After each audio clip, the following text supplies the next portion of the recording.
శుక్లాంబరధరం విష్ణుం శశివర్ణం చతుర్భుజం ప్రసన్నవదనం ధ్యాయేత్ సర్వవిఘ్నోపశాంతయేత్.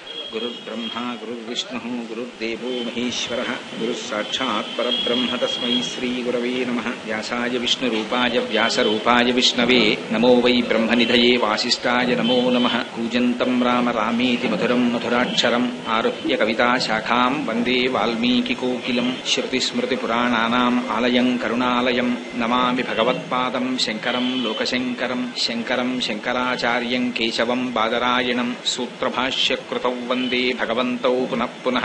ఈశ్వరో గురురాత్మేతి మూర్తిభేద విభాగినే వ్యోమవద్వ్యప్తదేహాయ దక్షిణామూర్తయే నమః. వాగర్ధావివ సంపృక్తౌ వాగర్ధ ప్రతిపత్తయే జగతః పితరౌ వందే పార్వతీ పరమేశ్వరౌ. సూక్తిం సమగ్రయతున స్వయమేవ లక్ష్మీః శ్రీరంగరాజమహిషీ మధురైకటాక్షైః. వైదగ్ధ్యవర్ణకునగుంభనగౌరవైర్యాం కండూలకర్ణకుహరాః కవయోధయంతి. శాంతాకారం భుజగశయనం పద్మనాభం సురేశం విశ్వాకారం గగనసదృశం మేఘవర్ణం శుభాంగం. లక్ష్మీకాంతం కమలనయనం యోగిహృద్యానగమ్యం వందే విష్ణుం భవభయహరం సర్వలోకైకనాథం. మనోజవం మరుతతుల్యవేగం జితేంద్రియం బుద్ధిమతాం వరిష్టం వాతాత్మజం వనరయూథముఖ్యం. శ్రీరామదూతం శిరసా నమామి. ఆపదామపహర్తారం దాతారం సర్వసంపదాం లోకాభిరామం శ్రీరామం భూయో భూయో నమామ్యహం. శ్రీరామచంద్రం శ్రితపారిజాతం సీతాముఖాంబోరుహచించరీకః. సమస్తకల్యాణగుణాభిరామः నిరంతరం మంగళమాతనోతు. మాణిక్యవీణాం ముపలాలయంతీం మదాలసాం మంజులవద్విలాసాం మహేంద్రనీలద్యుతికోమలాంగీం మాతంగకన్యాం మనసా స్మరామి. హరి ఓం. పరమేశ్వర స్వరూపమైన సభకి నమస్కారం.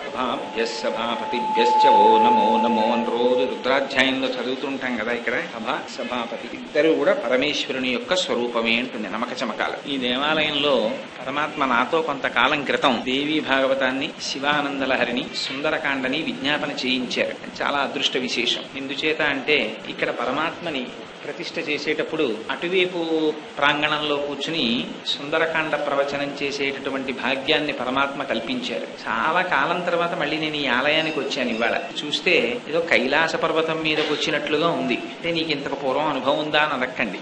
అంటే శాస్త్రంలో చదివిన దాన్ని బట్టి కైలాస పర్వతం మీద ప్రమదగణ సహితుడైనటువంటి పరమశివుని యొక్క కొలువు కూటము ఎంత సౌందర్యవంతంగా ఆనందదాయకంగా ఉంటుందని వర్ణింపబడిందో అంత ఆనందదాయకంగా భక్త పరివేష్టితమై ఈ దేవాలయం శోభిల్లుతోంది. అందున ఇక్కడ నేను గమనించినటువంటి చాలా ఆశ్చర్యకరమైనటువంటి విషయం, పరమశివుని యొక్క తేజస్సు మూర్తీభవించి పరిఢవిల్లుతోంది. ఎందుచేత అంటే ఆయనే ఇక్కడ లింగాకృతిలో ఉన్నాడు, ఆయనే ఇక్కడ హనుమ యొక్క ఆకృతిలో ఉన్నారు. పరమశివావతారమే హనుమ. అందుకే హనుమ ఎక్కడ కాలు పెడితే అక్కడ శుభం, ఎక్కడ పరమశివుని యొక్క పూజ జరిగితే అక్కడ శుభం. శివ అంటేనే శుభం, శివ అంటే మంగళస్వరూపుడు. పరమశివుని యొక్క ఆజ్ఞ లేక మంగళం జరగదు.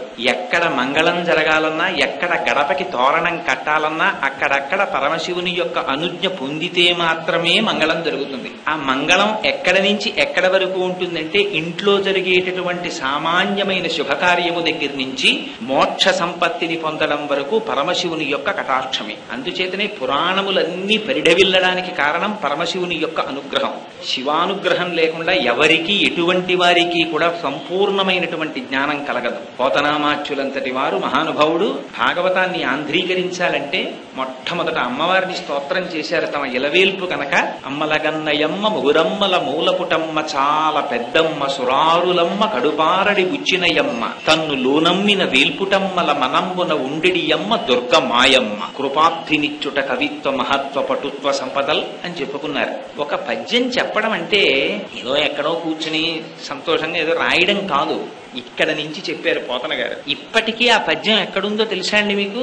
విజయవాడ పట్టణంలో ఇంద్రకీలాద్రి మీద వేయించేసినటువంటి కనకదుర్గ అమ్మవారి యొక్క రాజద్వారపు పైన గడప మీద ఈ పద్యం ఉంటుంది. పోతన గారు ఇప్పటికీ అక్కడ సజీవులై అమ్మవారి యొక్క చరణ మంజీర శబ్దములను ప్రతిరోజు వింటూనే ఉన్నారు. ఆనాడు చెప్పుకున్నారు ఆర్తితోటి.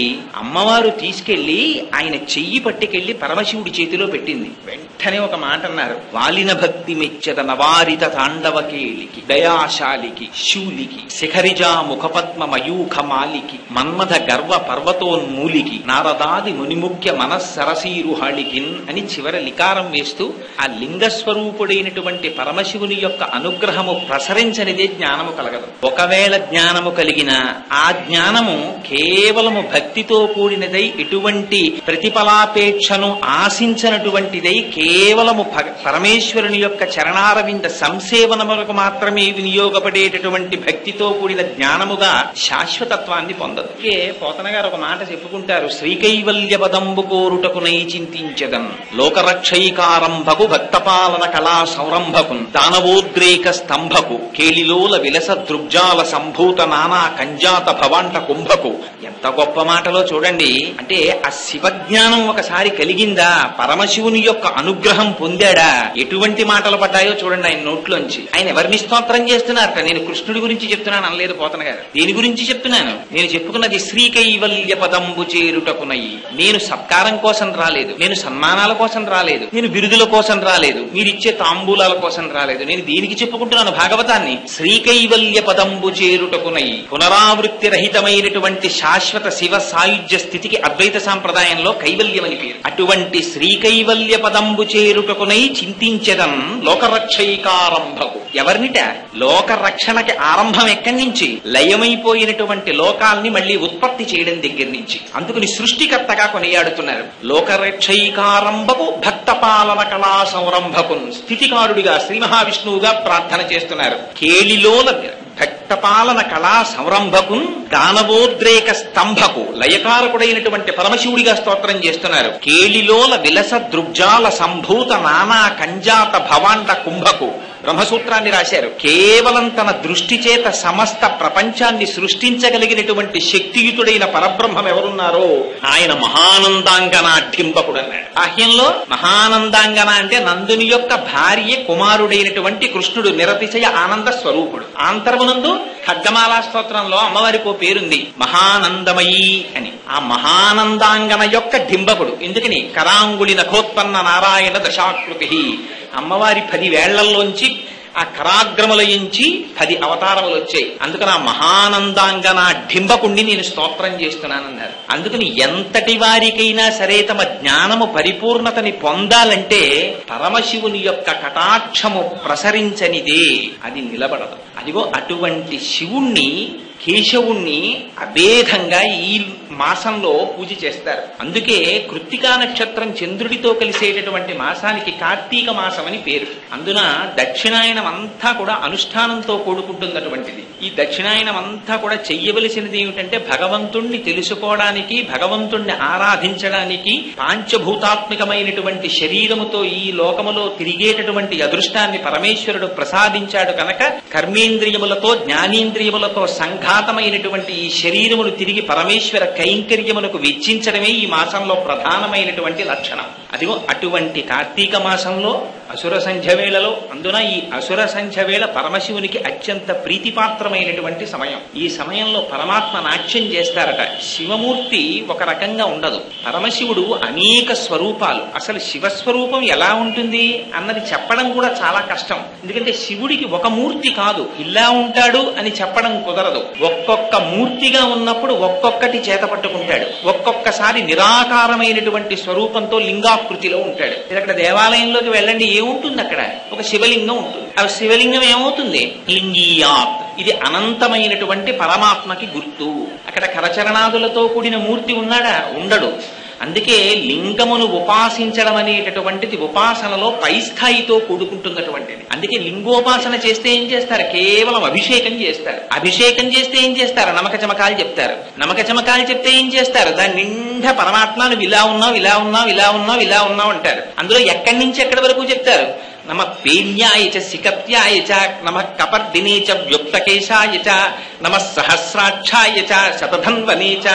ఇన్ని మాటలు ఒకసారి ఆ సిపివిష్ఠాయేచ అంటారు, ఒకసారి కపర్ది అంటారు, పెద్ద జటాజూటం ఉంది నీకంటారు, రకరకాల పేర్లతో పిలుస్తారు. ఇదంతా ఏంటి? జ్ఞాన సంబంధమైనటువంటి విశేషం. చేసే లింగానికి అభిషేకం చేస్తారు. అక్కడ కరచరణాదులతో కూడినటువంటి మూర్తి ఉంటాడా? ఉండడు. అలా లింగాకృతి దగ్గర నుంచి కరచరణాదులతో కూడినటువంటి మూర్తి వరకు పరమశివుని యొక్క స్వరూపం అనేక రకాలుగా ఉంటుంది. అసలు ఆ తత్వం తెలుసుకోవడంలో ఉంది జ్ఞానం అంతా. అందుకే శివుడని కేశవుడని భేదం చూపించకుండా అభేదంగా ఈ నెలలో సాలగ్రామానికి పూజ చేస్తారు. చేసి సాలగ్రామాన్ని దానం చేస్తారు. అదిగో అటువంటి పూజ ఎక్కడ జరుగుతోందో, అటువంటి ఉపాసన ఎక్కడ జరుగుతోందో అక్కడ జ్ఞానము ఒక పరిపూర్ణతని పొందడానికి దగ్గర పడుతున్నట్లు గుర్తు. అందుచేత ఈ కార్తీక మాసము పరమ పవిత్రం. అందున అసుర సంధ్య వేళ మరింత పరమ పవిత్రం. అందుచేత సంధ్యారంభ విజృంభితం శృతిశిరస్థానాంతరాధిష్ఠితం సప్రేమ భ్రమరాభిరామ వసకృత్సద్వాసనాశోభితం భోగీంద్రాభరణం సమస్త సుమన పూజ్యం గుణావిష్కృతం సేవే శ్రీగిరి మల్లికార్జున మహాలింగం శివాలింగితం అంటారు శంకరాచార్యులు వారు. మహానుభావుడు ఎంత దర్శనం చేశారో కానీ ఆ శంకర భగవత్పాదులు మద్ది చెట్టు కల్లుకున్నటువంటి మల్లెతీగని చూసి పార్వతీదేవి చేత ఆలింగనము చేయబడినటువంటి పరమశివ స్వరూపాన్ని ఉపాసన చేశారు. ఆయన ఇప్పటికీ శ్రీశైల పర్వత శిఖరముల మీద ఒకసారి దిగుతారట సంధ్యానాట్యం చేసేటప్పుడు. అదిగో అటువంటి పరమశివ అనుగ్రహము లేనిదే ఏ రకమైన జ్ఞానమునకు సంపూర్తి ఉండదు. ఆ పరమశివుడికి శివ సహస్రంలో ఒక విచిత్రమైనటువంటి పేరు ఒకటి ఉంది. ఏమిటో తెలుసా అండి? ఆ పేరు పటవే నమః అని పిలుస్తారు. పటవే నమః అంటే ఇది ఇలా ఉండాలి అని జగత్తులో అందరూ ఏ సిద్ధాంతాన్ని నమ్ముతారో దాన్ని మార్చి మరొక రకముగా చేయగలిగినటువంటి సమర్థతని పరిపూర్ణముగా పొందినటువంటి వాడు. ఇది ఇలా ఉండాలి అని మీరు అనుకున్నారనుకోండి, ఇది సంభవము కాదు అని మీరు అనుకున్నారనుకోండి, అది అలా ఉండకుండా చెయ్యగలిగిన వాడు. ఓ కాళ్ళు లేనివాడు ఉన్నాడు, వాడికి కాళ్ళు ఇవ్వగలిగిన వాడు. ఒకడు మృత్యువుకి లోనయ్యాడు, వాడిని తిరిగి బ్రతికించగలిగిన వాడు. ప్రపంచంలో అందరికీ ఏమిటి నమ్మకం? ఒకసారి యమధర్మరాజు గారి పాశము మెడలో పడిందా ఇక వాడి జీవితము అక్కడితో సరి. అటువంటి యమధర్మరాజు యొక్క పాశము మెడలో పడితే చాలా జాగ్రత్తగా అర్థం చేసుకోవాలి చంద్రశేఖరాష్టకాన్ని. మార్కండేయ మహర్షి, పరమశివ నీ పాదములు పట్టుకుంటున్నాను, నన్ను ఈ మృత్యువు నుంచి విడిపించని స్తోత్రం చేయలేదు. ఆయన ఏమని స్తోత్రం చేశారు? చంద్రశేఖర చంద్రశేఖర చంద్రశేఖర పాహిమాం కిన్నో మృత్యు కరిష్యతి అన్నారు. నీ పాదములు పట్టి ఉండగా ఈ మృత్యువును ఏం చెయ్యగలదని అడిగాడు ఆయన. ఇది ఆయన యొక్క ధృతి. శివుడి పాదములు పట్టుకుని ఉండగా మృత్యువునన్ను పట్టుకోవడమా అని అడిగారు. అడిగితే పరమశివుడు ఏం చేశారో తెలుసండి? అది పటవే నమః అంటే తన ఎడమకాలి పాదంతో యమధర్మరాజు గారి వక్షస్థలం మీద తన్నాడు. పొంగిపోయారు శంకర భగవత్పాదులు శివానంద లహరిలో. వక్షస్థానమంతకస్య కఠినాపస్మార సంవర్ధనం భూభృత్ పర్యటనం నమత్సురశిర కోటీర సంఘర్షణం కర్మేదం మృదులస్య తావక పదద్వంద్వస్య గౌరీపతే మచ్చేతోమణిపాదుకా విహరణం శంభో సదా అంగీకురు. స్వామి, ఆ రోజున యమధర్మరాజు యొక్క కఠినమైన వక్షస్థలాన్ని నీ ఎడమ పాదంతో తన్నినప్పుడు ఎంత సొక్కిపోయిందోనయ్యా పాదం. స్వామి, నా మనస్సు అనేటటువంటి మణిపాదుకుని తొడుక్కుని తిరగవా అని అడుగుతారు భక్తితోటి. అదిగో అటువంటి యమధర్మరాజుని తన్నినటువంటి వాడు శంకరుడంటే. ఎవ్వరూ ప్రపంచంలో ఇది చేస్తారని ఊహించలేనటువంటి పనిని చెయ్యగలిగిన వాడు పరమశివుడు. ఎందుచేత ఎంతటి వారైనా సరే మన్మధుని యొక్క బాణము పడితే లొంగిపోవలసింది. అట్లాంటిది మన్మధుణ్ణి తన మూడవ కంటి మంట చేత కాల్చినవాడు పరమశివుడు. యమధర్మరాజు యొక్క వక్షస్థలమునందు ఎడమకాలి పాదంతో తన్నినవాడు పరమశివుడు. ఎవ్వరూ ప్రపంచంలో పట్టడం వీలు కాదు. ఆకాశంలోంచి కిందకి గంగ పడుతోందంటే తన జటాజూటాన్ని విప్పి నిలబడి గంగని ధరించినటువంటి వాడు పరమశివుడు. ఉపమన్యుడికి అమృత సముద్రాన్ని సృష్టించి ఇచ్చినవాడు పరమశివుడు. 1000 దివ్య సంవత్సరముల పార్వతీదేవితో కేలి విలాసాన్ని నడిపినటువంటి వాడు పరమశివుడు. ఆయన ఇది చేస్తాడని లేదు, ఇది చెయ్యడని లేదు. ఆయన్ని జ్ఞానం చేత తెలుసుకోవడం కుదరదు, భక్తి చేత లొంగిపోకపోవడం అన్నది ఉండదు. శంకర భగవత్పాదులు పొంగిపోతారు శివానందలో. ఇంతటి పరమశివుడు తెలుసుకుందామంటే తెలియబడనటువంటి వాడు. మీరు అభిషేకం చేస్తే హడిలిపోతారు. మొట్టమొదటే ఉభయతర నమస్కారంతో మొదలవుతుంది. నమస్తే రుద్రమన్యవ ఉతోత ఇషవే నమః. స్వామి, నీకు కోపానికో నమస్కారం. ఏమిటి స్వామి ఇవాళ బాణాలు పట్టుకున్నావు?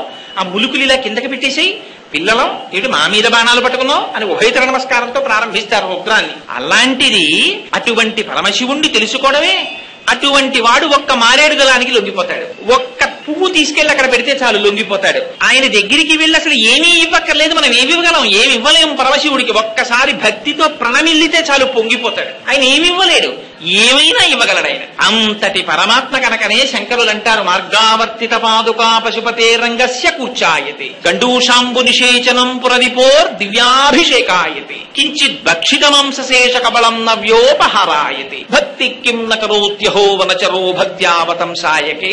స్వామి, ఆనాడు తిన్నడు ఏమి తెలుసని, ఏమి జ్ఞానం ఉందని, ఏమి శాస్త్రం చదువుకున్నాడు, ఏ వేదం చదువుకున్నాడు, వచ్చి నోట్లో నీళ్లు తెచ్చుకొచ్చి ఉమిస్తే దాన్ని అభిషేకంగా స్వీకరించావు కదా తండ్రి అంటారు.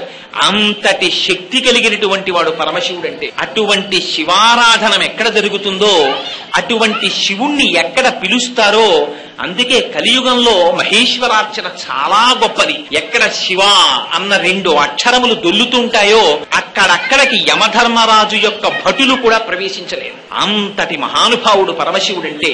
ఆయన చేసినటువంటి మహోత్కృష్టమైనటువంటి లీల ఆ గంగమ్మ తల్లిని తన శిరస్సునందు ధరించడం. అందుకే ఈయనకి గంగాధరుడు అని ఒక నామం. శంకరుడు చేసినటువంటి లీలలు అతిమానుషమైనటువంటి చేష్టితములు. అది ఎవ్వరూ ఊహించలేరు, చెయ్యలేరు. అదిగో ఆ గంగ ఎంత చిత్రమైనదంటే, ఇప్పటికీ మనకి సంప్రదాయంలో ఒక రహస్యం ఉంది. మీరు పూజ చెయ్యాలి అని కూర్చున్నారనుకోండి, మీరు తెచ్చుకున్నటువంటి లౌకికమైనటువంటి జలముల చేత మీరు ఏ పూజ చెయ్యడానికి పనికిరాదు. అందుకని ఏం చేస్తారు, అక్కడ ఒక కలశపాత్రని పెట్టి అందులోకి గంగే చ యమునే చైవ గోదావరి సరస్వతి నర్మదే సింధు కావేర్యౌ జలేస్మిన్ సన్నిధిం కురు అని అడుగుతారు. అందులో మొట్టమొదట గంగా నది పేరు చెప్తారు. అమ్మా, నువ్వు వచ్చి నీళ్లలో ప్రవేశించమ్మా అని ఒక పువ్వు పట్టుకుని తిప్పుతారు. దాని మీద చేతిని ఆచ్ఛాదిస్తారు. ఆ తర్వాత ఆ నీటిని తీసి ఏదో ఉమామహేశ్వర పూజార్థం దురితక్షయకారకాః కలశోదకేన దేవం ఆత్మానం పూజాద్రవ్యాణి చ సంప్రోక్ష్య అని ఆ నీళ్లు జల్లితే అప్పుడు పూజార్హత కలుగుతుంది. అంతటి శక్తివంతమైనటువంటి గంగానదిని మీరు తెచ్చుకున్న లౌకిక జలములలోకి ఆవాహన చేస్తే తప్ప ఆ నీటికి పవిత్రత ఏర్పడడం లేదంటే, ఇంకా తనంత తానుగా గంగ ఎంత పరమ పవిత్రమైనటువంటిది. ఆ గంగకి పవిత్రత ఎక్కడి నుంచి వచ్చింది? అంత పవిత్రత. ఆ గంగని పరమశివుడు ఎందుకు ధరించవలసి వచ్చింది? ఆయనకి గంగాధర అన్న నామం ఎందుకు వచ్చింది? ఇవాళ ఈ గంగావతరణం అనేటటువంటి సన్నివేశాన్ని చెప్పించాలనేటటువంటి ప్రచోదనం వెనకాతల ఉన్నవాడు కూడా పరమశివుడు. ఎందుచేత నేను ఈ మాట అంటున్నానో తెలుసా అండి? ఏ మాట తగినంత ఆధారము లేకుండా నిష్కారణంగా నేను చెప్పను. మహాభారతంలో అనుశాసనిక పర్వంలో ఒక మాట ఉంది. గంగ అంటే ఏమిటండి అని అడగాలన్నా, గంగావతరణము యొక్క కథ వినాలన్నా, గంగావతరణము చెప్పాలన్నా, గంగను చూడాలన్నా, గంగలో మునక వెయ్యాలన్నా, గంగని త్రాగాలన్నా, ఈ 6 పనులు చెయ్యడానికి పరమశివుని యొక్క అనుగ్రహము కుదిరితే తప్ప వాడు చెయ్యలేడు. ఎందుకని? గంగావతరణము యొక్క కథ విన్నంత మాత్రము చేత కొన్ని 100 జన్మముల క్రింద చేసినటువంటి పాపముల యొక్క సంచితము భస్మమైపోతుందని చెప్పారు. అంత పరమ పవిత్రం. శ్రీమద్ రామాయణం బాలకాండలో వాల్మీకి మహర్షి చెప్పుకున్నారు గంగావతరణ ఘట్టాన్ని. నిష్కారణంగా చెప్తారా? దాని వెనకాతల ఎంత పవిత్రత లేకపోతే ఈ కథ చెప్పారు. రాముడు 1కి 10 మార్లు అడిగి చెప్పించుకున్నాడు విశ్వామిత్రుడి చేత. విశ్వామిత్రుడు ముందు సంక్షిప్తంగా చెప్పాడు గంగావతరణాన్ని, ఒప్పుకోలేదు రామచంద్రమూర్తి. నాకు ఇంకా వినాలనుంది గురుదేవా, రిపథగగా అసలు ఆ గంగ ఎందుకు అవతరించింది నాకు చెప్పవలసింది అని గురువు యొక్క పాదములు పట్టి ప్రార్థిస్తే, తన శిష్యుని యొక్క దైన్యమును చూసి ఉండలేక, ఆయన యొక్క ఆర్తిని చూసి చెప్పకుండా ఉండలేక, నిండిపోయినటువంటి బింది అంచుల నుండి నీరు కారిపోయినట్లు తాను అనుభవించినటువంటి భగవంతుని యొక్క వాత్సల్యాన్ని గుణాన్ని తనలో దాచుకోలేక విశ్వామిత్రుడి యొక్క నోటి నుండి వాక్కులై ప్రవహిస్తే వచ్చినటువంటి కథ గంగావతరణం. అంత పరమ పవిత్రమైనటువంటి గంగావతరణం గురించి ఒక మాట చెప్తారు. ఏమా మాట? భజగోవింద స్తోత్రంలో ఆనందగిరి ఒక శ్లోకం చెప్తారు. భగవద్గీత కించితి ధీత గంగాజలలవ కణికాపీత సకృతపేన మురారి సమర్చ క్రియతే తస్య యమేన నచర్చ. యమధర్మరాజుతో చర్చ ఉండదుట. ఏమిటి యమధర్మరాజుతో చర్చ చేయడం? ఎప్పుడైనా పిలిచామా డిస్కషన్స్ కి అంటే? ఉంటుంది చర్చ. ఎప్పుడు ఉంటుంది?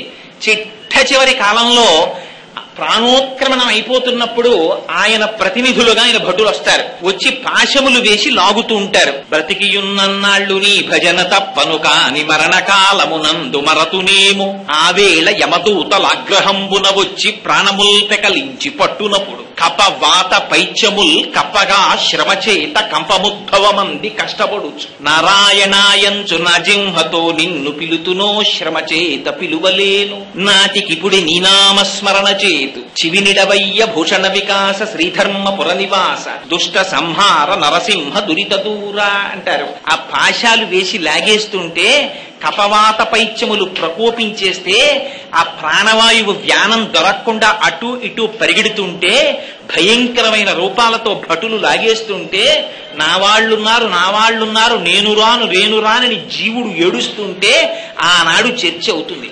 అంత బాధ అక్కర్లేదుట. అసలు యమధర్మరాజు గారు దగ్గరికి రావలసిన అవసరం ఉండదట. సాక్షాత్తుగా పార్వతీ పరమేశ్వరులు వచ్చి దర్శనమిచ్చి ఓం త్రయంబకం యజామహే సుగంధిం పుష్టివర్ధనం ఉర్వారుకమివ బంధనాన్ మృత్యోర్ముక్షీయమామృతాత్ అంటుంది మృత్యుంజయ మహామంత్రం. పండిపోయిన దోస పండు ముచిక నుంచి విడిపోయినంత తేలికగా పాంచభౌతికమైనటువంటి శరీరములోంచి ప్రాణము విడువడి పరమాత్మ యొక్క పాద సన్నిధానమును చేరుకునేటటువంటి అనాయాస మరణము లభించాలంటే ఎక్కడెక్కడ భగవద్గీతలోని ఒక్క శ్లోకమును అర్థము చేసుకుని చదివి అనుష్ఠానము చేసిన గంగాజలలవ కణికాపీత ఒక్క గంగ చుక్క నోటిలోకి స్వీకరించిన క్రియతే తస్య మురా ఒక్కసారి జీవితంలో మురారి అంటే మురా అంటే రాక్షసిని సంహరించినటువంటి శ్రీ మహావిష్ణువు యొక్క అర్చనము చేసిన క్రియతే తస్య యమేన నచర్చ అటువంటి వారికి యమధర్మరాజుతో సంవాదం లేదుట.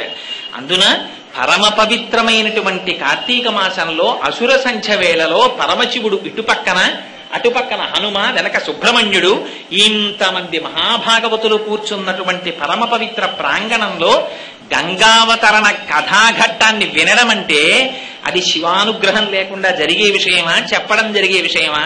అందున పవిత్ర వృక్షములు అని ఈ మధ్య తిరుమల తిరుపతి దేవస్థానం వాళ్ళు ఒక పుస్తకాన్ని రిలీజ్ చేశారు. ఇలా ఎక్కడైనా రావి చెట్టు వేప చెట్టు ఒకదాని పక్కన ఒకటి నిలబడితే వేప చెట్టు పురుష స్వరూపం, రావి చెట్టు స్త్రీ స్వరూపం. ఈ రెండింటి పక్క నుంచి వచ్చేటటువంటి గాలి చేత సంతానమును పొందడానికి ప్రతిబంధకమైనటువంటి రోగము లోపల ఉన్నట్టయితే అటువంటి రోగమును విరిచెయ్యగలిగినటువంటి ఓషధీతత్వం కలిగినటువంటి గాలి ఆ కొమ్మల నుంచి వస్తుంది. అందున క్రింద స్వామి సుబ్రహ్మణ్యుడుండగా పరమశివుడుండగా సాక్షాత్తుగా దేవతా వృక్షములు ఇక్కడ నిలబడి ఉండగా అందున పరమశివుడికి హరికేశాయోపవీతి నే పుష్టానాం పతయేద నమో అని పేరు. ఆయన ఆకుపచ్చటి ఆ చెట్లన్నీ ఆయన శిరోజములుగా ఉంటాయి. అటువంటి పరమ పవిత్ర ప్రాంగణంలో ఇవాళ గంగావతరణం అనేటటువంటి కథాఘట్టాన్ని చెప్పాలి అని మనం సంకల్పిస్తే అవుతుందా?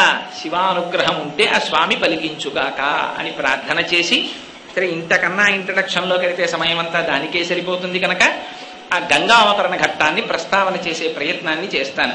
శ్రీమద్ రామాయణంలో బాలకాండలో రామచంద్రమూర్తి తాటకా సంహారం చేసిన తరువాత విశ్వామిత్ర మహర్షితో కలిసి బయలుదేరి వెడుతున్నప్పుడు శోణానదీ తీరంలో కూర్చున్నప్పుడు అడిగారు, అసలు ఈ గంగ ఎందుకు అవతరించింది?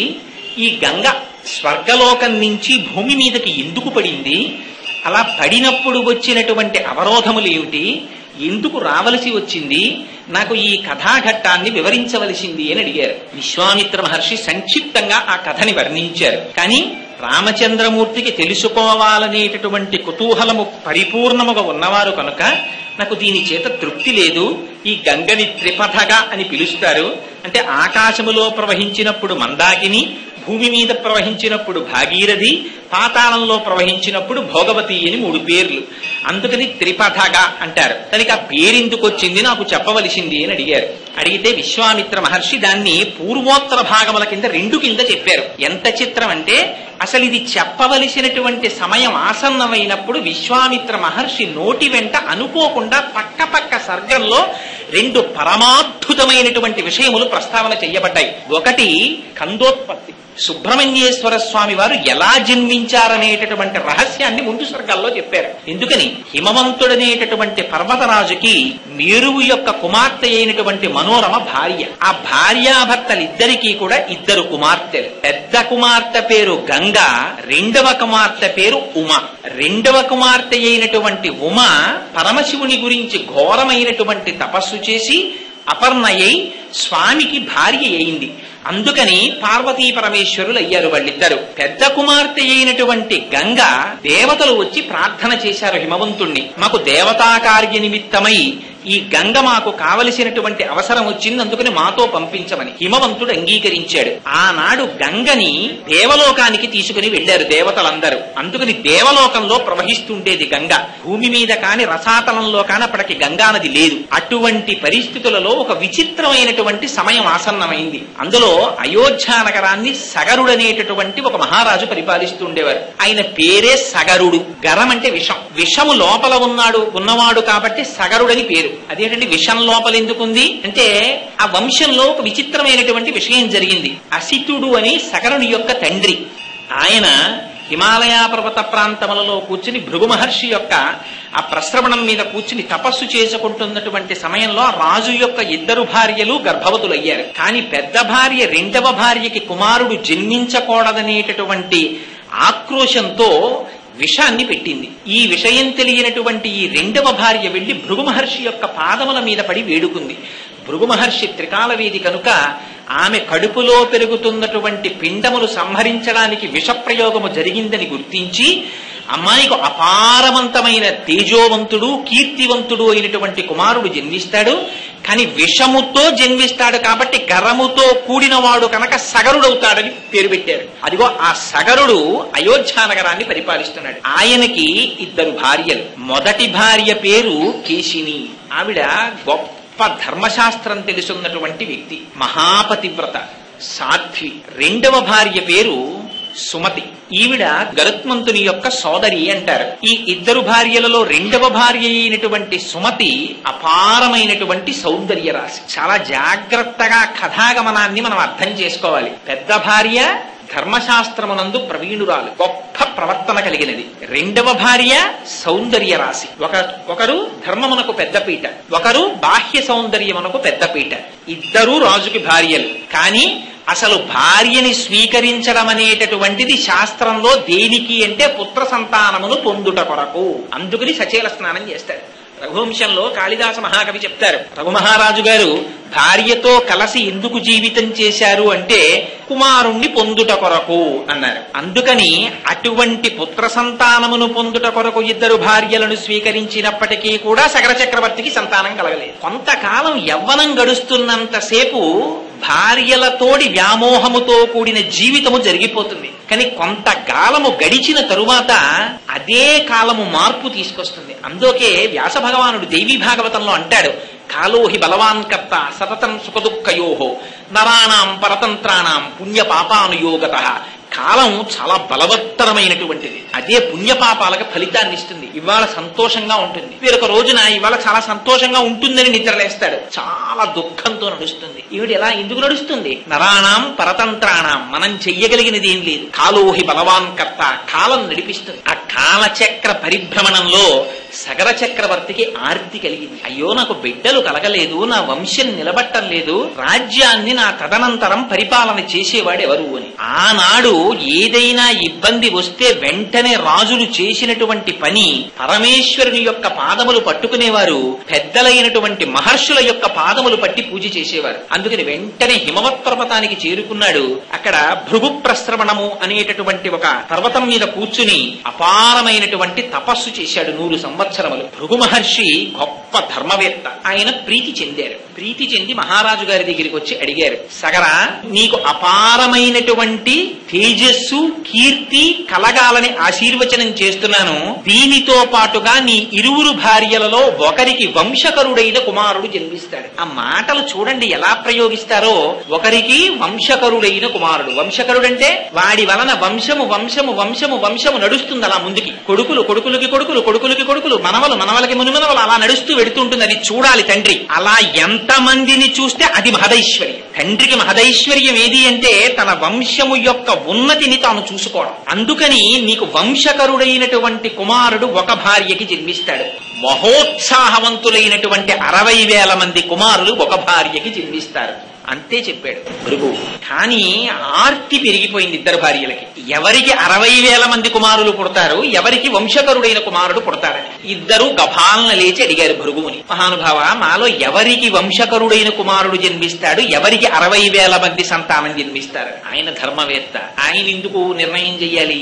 ఆయన అన్నారు, మీలో ఎవరు ఏది కోరుకుంటే అలా జన్మిస్తారన్నారు. అందుకని పెద్ద భార్య ధర్మము తెలిసినదన్నారు, రెండవ భార్య సౌందర్యవతి అన్నారు. చూడండి, ఎక్కడెక్కడ ఏ మాట ఎలా పెట్టాలో, పేరెలా పెట్టాలో కూడా మనకి నేర్పుతారు మహర్షులు. కోసలరాజు కూతురు కాబట్టి కౌసల్య, కేకయ్య రాజు కూతురు కాబట్టి కైకేయి దశరథ మహారాజు గారికి. మరి సుమిత్రకి తండ్రి లేడా? ఉన్నారు కదా రాజుగారు. ఆయన తండ్రి పేరు ఎందుకు పెట్టరు? ఆవిడ తండ్రి పేరు పెట్టారు. మిత్రుడు అని అందరినీ పిలవకూడదు.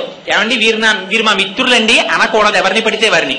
వీరు మా స్నేహితులండి అని చెప్పాలి. మిత్రుడు అని చాలా తక్కువ మందిని చెప్పాలి. ఎవరు మిత్రుడు? మితము నుండి ఋతమునకు ఎవరు తీసుకుని వెడతారో, మనతో పాటే తిరుగుతూ, మనతో పాటు ఉంటూ, మనతో పాటుగా సహజీవనము చేస్తూ, ఇది జీవితము కాదని పరమేశ్వరుని యొక్క పాదములు పొందడమే మానవ జీవితమునకు చేయమని తన నడువడి చేత మనకి నేర్పుతూ, తన మాటల చేత మనకి ఎవరు తీర్చిదిద్దుతారో వాడు మాత్రమే మిత్రుడు. మిగిలిన వాళ్ళు స్నేహితులు. అంతే శాస్త్రం. శాసనాత్ శంసనాత్ ఇది శాస్త్రం. దానికేం భయం లేదు. ఉన్నదున్నట్టు కుండ బదలగొట్టినట్టు చెప్పేస్తుంది. అందుకని అటువంటి మిత్రధర్మాన్ని నిర్వర్తించినది కనుక దశరథ మహారాజు గారికి సుమిత్ర ఆవిడ. అందుకే ఎప్పుడెప్పుడు ధర్మం అవసరమో అప్పుడప్పుడు సుమిత్ర మాట్లాడుతుంది రామాయణంలో. రామాయణంలో సుమిత్ర మాట్లాడింది అంటే మీరు ఆ శ్లోకాన్ని మళ్ళీ ఓసారి చదవాలని గుర్తు. ఆ పేర్లు పెట్టడంలో అలా పెట్టేవారు పూర్వం. అందుకని పెద్ద భార్యని భృగువుని అడిగింది ఆవిడ. ఏమని? స్వామి, మునేస్తు వచనం శ్రుత్వా కేశినీ రఘునందన పుత్రం వంశకరం రామ జగ్రాహం నృపసన్నిధౌ అన్నారు రామాయణంలో. ఆవిడ భృగువుని ప్రార్థన చేసిందిట, నాకు వంశకరుడైనటువంటి కుమారుడు కావాలి అని అడిగింది. ఎందుకు వస్తుంది భార్య భర్త చెయ్యి పట్టి? ఆయన యొక్క వంశమును ఉద్ధరించుట కొరకు. ఇవాళ రేపు తెలిసి తెలియనటువంటి అగత్యంతో కూడిన మాటలు చాలా మంది నోటి వెంట వస్తాయి. రామాయణం ఇతర పురాణాలు ఎర్రశిరాతో అండర్లైన్ చేసి చెప్పే ఇలాంటి తప్పుడు మాటలు మాట్లాడకూడదని. పెళ్లి జరుగుతూ ఉంటుంది. ఎవరైనా పెద్దవాళ్లు కొత్తగా పెళ్లైన వధూవరులు వచ్చి నమస్కారం చేస్తే అక్షతలు వేసి శీఘ్రమేవ సుపుత్రాప్రాప్తిరస్తు అన్నారనుకోండి, ఆ కన్యాదాత గారి తండ్రి శకున పక్షిలా అక్కడే ఉండో మాట అంటాడు. ఇప్పుడే పిల్లలు ఎందుకండి, వాళ్ళని సంతోషంగా గడపనివ్వండి అంటాడు. ఆ తరువాత అదే తండ్రి వచ్చి కనపడ్డ ప్రతివాడి కాళ్ళు పట్టుకుంటాడు. ఏం చేస్తే మా అమ్మాయికి పిల్లలు పుడతారండి, ఏం చేస్తే మా అబ్బాయికి పిల్లలు పుడతారండి అని. అనకూడని మాట నోటి వెంట రాకూడదు. ఏ మాట ఎందుకో తెలుసుకుని బ్రతకాలి. స్త్రీ పురుషుని యొక్క జీవితంలో ప్రవేశించేది దేని కొరకు? వంశాన్ని మార్చుకుని, ఇంటి పేరు మార్చుకుని, గోత్రాన్ని మార్చుకుని, వేరొక పురుషుడి చెయ్యి పట్టుకుని ఆ ఇంటికి ఎందుకు ఎడుతోంది? ఆ వంశాన్ని ఉద్ధరించుట కొరకు. అది ఆశీర్వచనం. అందుకే పెద్దలైన వారు లేచి వచ్చి విరగనటువంటి నడుము కలిగిన అక్షతలు చేతపట్టి ఆశీర్వచనం చేస్తున్నప్పుడు శ్రద్ధాభక్తులతో ఔదల తాల్చి అంగీకరించాలి. చేత కాకపోతే మౌనంగా ఉండాలి. లేనిపోని మాటలు మధ్యలో మాట్లాడకూడదు. అందుకని ఆవిడ ధర్మం తెలిసున్నది కనుక అడిగింది. నాకు పుత్రం వంశకరం రామ జగ్రాహం నృపసన్నిధౌ, నాకు వంశకరుడైన కుమారుడు కావాలని అడిగింది. భర్త గారి కీర్తి నిలబెట్టడానికి. రెండవ భార్య అయినటువంటి సుమతి భృగు మహర్షిని ప్రార్థన చేసింది. నాకు షష్ఠి పుత్ర సహస్రాణి. ఎటువంటి పుత్రులు కావాలి? 60,000 మంది పిల్లలు కావాలి నాకు. వాళ్ళు ఎటువంటి వాళ్ళు?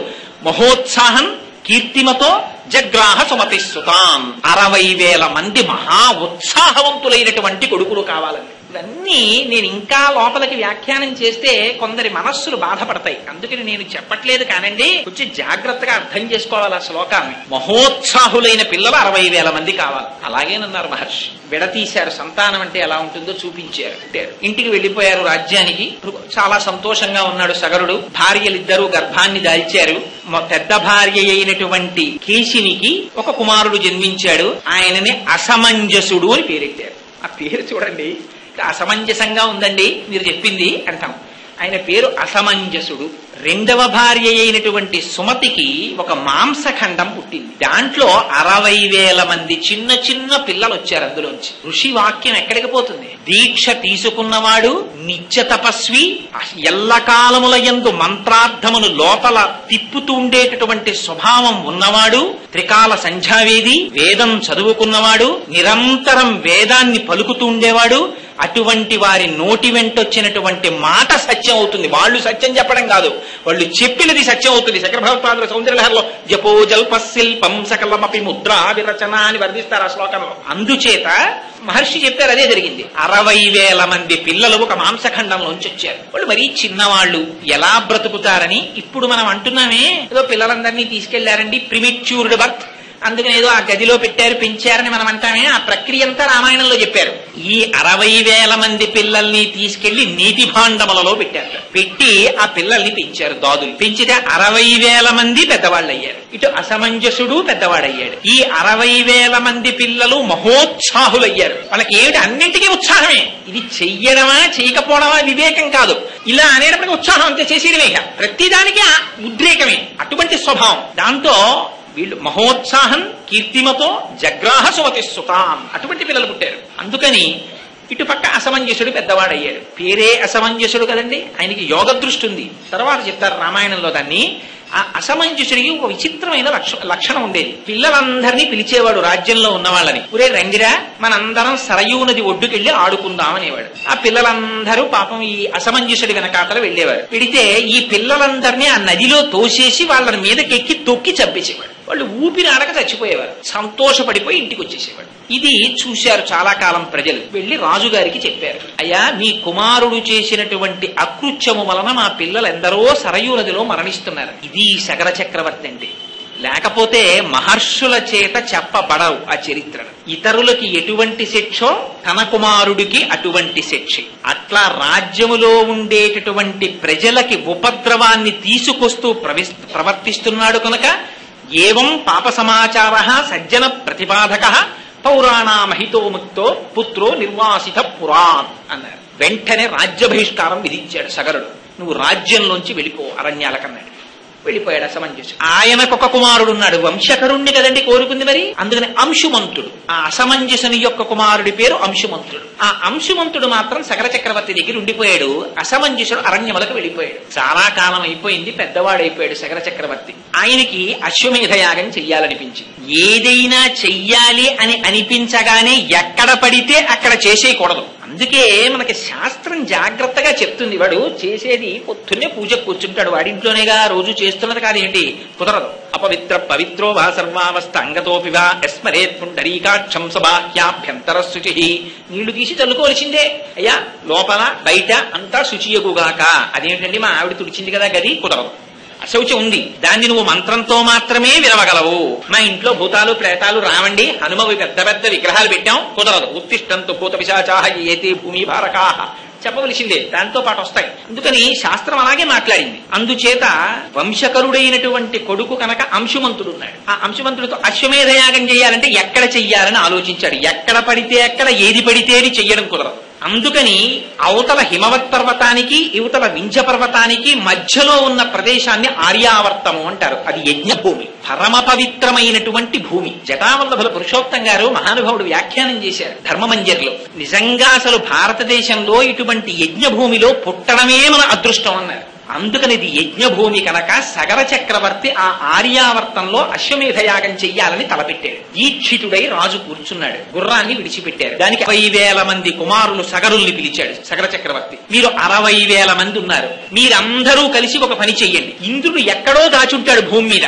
60,000 యోజనముల విస్తీర్ణము కలిగినటువంటి ఈ భూమండలాంతంతటినీ కూడా మీరు ఒక్కొక్కరు ఒక్కొక్క యోజనం చొప్పున వెతికేయండి. ఎలా వెతికేస్తారో తెలుసా?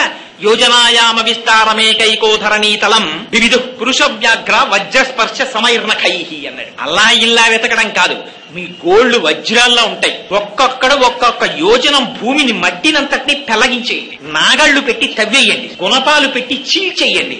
ఎక్కడ దాచాడో వెతికి గుర్రాన్ని పట్టండి. మొత్తం భూమండలం వెతికేయండి, బయలుదేరండి అన్నాడు. 60,000 మంది బయలుదేరారు తండ్రి శాసనానికి. యోజనాయామ విస్తారమేకైకో ధరణీతలం, భూమినంతటినీ చీల్చేస్తున్నారు, గుణపాలు పెట్టి తవ్వేస్తున్నారు, గోళ్లతో విచ్చేస్తున్నారు. ఇది చూశారట దేవతలు. చూసి దేవతలందరూ పరుగు పరుగున బ్రహ్మగారి దగ్గరికి వెళ్ళారట. ఎందుకంటే వాళ్ళు అలా చేస్తే వీళ్ళు వెళ్ళడం ఎందుకు అంటే మనం చాలా జాగ్రత్తగా గుర్తు పెట్టుకోవాలి ఈ రహస్యాలు. కొందరికి ఒక అలవాటు ఉంటుంది, వాడు ఉట్టినే కూర్చుంటాడు, తృణములను గిల్లేస్తుంటాడు, ఇలా కూర్చుంటాడు, అక్కడే ఉన్న గడ్డి పరకల్ని తుప్పేస్తూ ఉంటాడు. ఒక్కొక్కడు మాట్లాడుతుంటాడు, అక్కడ ఉన్న కొమ్మ వంచి ఆకు తుంపేస్తాడు, ఒకడు మొగ్గ తుంపేస్తాడు. దానికి ఏమీ శాస్త్రంలో నిషిద్ధం, అనవసరంగా ఏదీ చేయకూడదు. 60,000 మంది 60,000 యోజనముల భూమిని నిష్కారణంగా దున్నేసి తీసేస్తున్నారు భూమి. అందుకని వెళ్లారు వాళ్ళు. భూమి యొక్క స్థితి మారిపోతోంది. ఎంతమంది వెళ్లారట? 12 మంది ఆదిత్యులు వెళ్లారు, ఏకాదశ రుద్రులు వెళ్లారు. 12, 11, 23 దాంతో పాటుగా అష్ట వసువులు వెళ్లారు. 23, 8, 31 2 అశ్వినీ దేవతలు వెళ్లారు. 33 ఆ 33 కోట్ల దేవతలు. అంటే మొత్తం దేవతాగణాలన్నీ వెళ్ళాయి. ఇది మనం చాలా జాగ్రత్తగా జ్ఞాపకం పెట్టుకోవలసిన మాట. ఎందుకంటే ఇంతలా రాయడం అసలు అంటే పోతన గారు భాగవతంలో మాట అంటారు, పరహితము చేయునెవ్వడు పరమహితుండగును భూత పంచకమునకున్ పరహితమే పరమధర్మము పరహితునకు నెదురు లేదు పర్వేందుముఖి. పంచభూతముల చేత మనం బ్రతుకుతూ ఉంటాం. అటువంటి పంచభూతములను నిష్కారణముగా ఎవడు హింసిస్తాడో వాడు కూడా ఆ పంచభూతముల చేతనే బాధింపబడతాడు. పొద్దున్నే ప్యాసింజర్ ఎక్కుతారు, చల్లటి గాలేస్తుంటుంది, ఇలా కిటికీ అద్దం విప్పి అమ్మయ్య ఇంత సస్యకేదారాల సరసగాంధారాలు అని దాని మించొచ్చే గాలి పీలుస్తూ వెడుతుంటే గభాలన నోట్లో పెట్టుకుని శ్వేతకాష్ఠాన్ని వెలిగిస్తాడు ఒకడు. అంతే, దాంట్లోంచి ఎక్కడ లేని పొగ. నువ్వు అన్నం తిన్నావా అని అడగడు ఎదురువాడిని, నువ్వు మంచినీళ్లు తాగావా అని అడగడు, నువ్వు కాఫీ తాగావా అని అడగడు. ఇక్కడ మాత్రం పంక్తి లోపం ఉండదు, పెట్టె తీసి చేతి ముందెడతాడు. వాడు కూడా నియమభేదం లేకుండా గబగబా వాడు కాలుస్తాడు. కానీ నీ వెనక కూర్చున్నవాడి పరిస్థితి, పసిపిల్లలున్నారు, తల్లులున్నారు, ఆడవాళ్లున్నారు, పొద్దున్నే కడుపులో తిప్పితే బాధపడేవాడు ఉన్నాడు. నీ నోట్లోకి పీల్చి నువ్వు వదిలిన ఎంగిలి గాలి వాడు పీల్చాలా?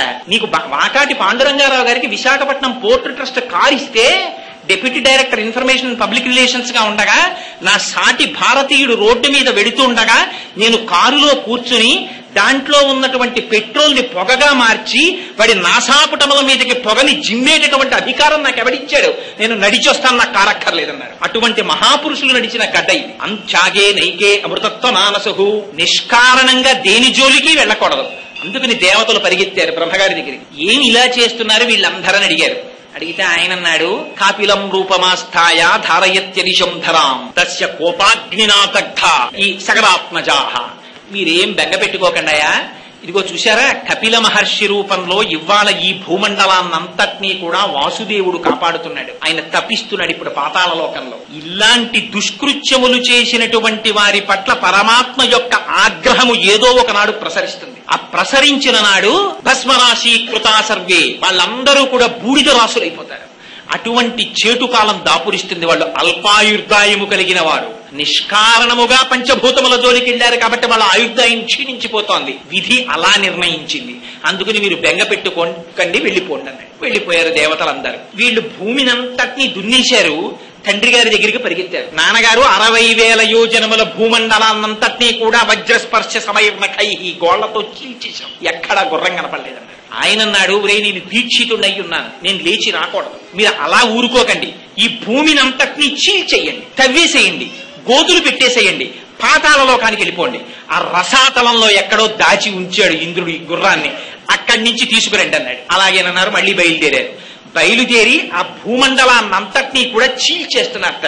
చీల్చి గోతులు తవ్వి లోపలికి వెళ్లారు. సాగరుని యొక్క కుమారులైన సాగరుల చేత తవ్వబడినటువంటి గోతులలోకి తర్వాత కాలంలో వచ్చి నిలబడినటువంటి నీటికే సాగరములని పేరు. ఆ తవ్వి వాళ్ళు లోపలికి వెడుతుంటే రాక్షసులు, నాగులు, పన్నగములు, దేవతలు, మనుష్యులు ఎందరో అడ్డొచ్చారు. అందరినీ సంహరించి లోపలికి వెళ్ళిపోయారు. వెళ్ళిపోతుంటే వాళ్ళు మొట్టమొదట తూర్పు దిక్కుకి వెళ్లారట. తూర్పు దిక్కుకి వెళ్లేసరికి అక్కడ విరూపాక్షం అని ఒక బ్రహ్మాండమైనటువంటి ఏనుగు కనపడింది. ఆ విరూపాక్షం అనేటటువంటి ఏనుగు ధారయంతం మహీతలం, అది తన కుంభస్థలం మీద పెట్టుకుని తూర్పు దిక్కునున్నటువంటి భూమినంతటి మోస్తుంటుంది.